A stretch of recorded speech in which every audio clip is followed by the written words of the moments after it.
दोस्तों जानिए क्या हुआ जब सोमालियन पायरेट्स यानी कि समुद्री लुटेरों को एक जहाज हाईजैक करना पड़ गया भारी।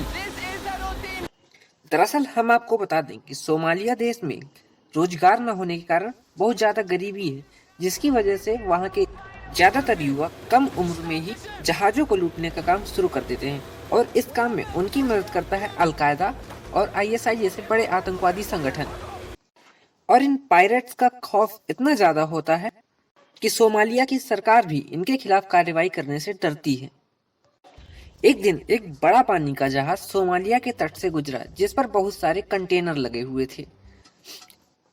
सोमालियन पायरेट्स को लगा कि इसमें बहुत सारा खजाना होगा और वो फिराक में बैठ गए उस जहाज को हाईजैक करने की।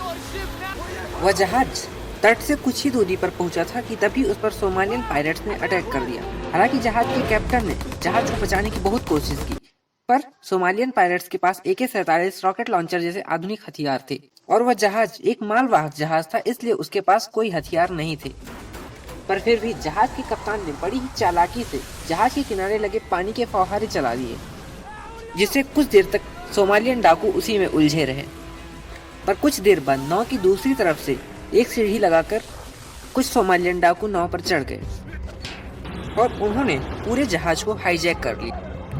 उन्होंने सभी कर्मचारियों को एक कमरे में बैठाकर वह कमरा बंद कर दिया।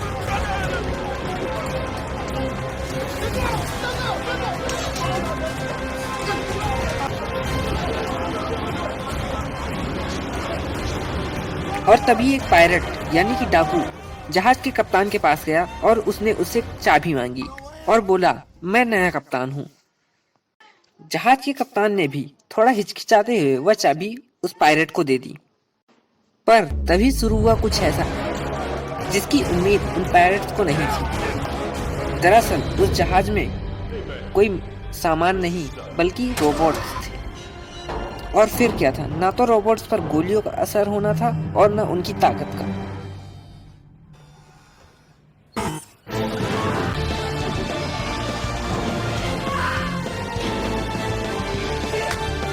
एक एक करके सारे रोबोट्स ने उन सोमालियन डाकू को पकड़ लिया और पकड़कर उन्हें बंधक बना लिया। और फिर बारी आई जहाज के नए कप्तान को पकड़ने की, तो वह रोबोट गया और उसने जहाज के कप्तान यानी कि सोमालियन डाकू को भी पकड़ लिया।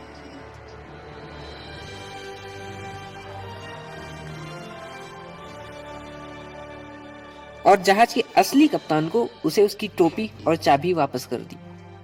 और ऐसे करके उन रोबोट्स ने उस जहाज को हाईजैक होने से बचा लिया और सोमालियन पायरेट्स भी पकड़े गए।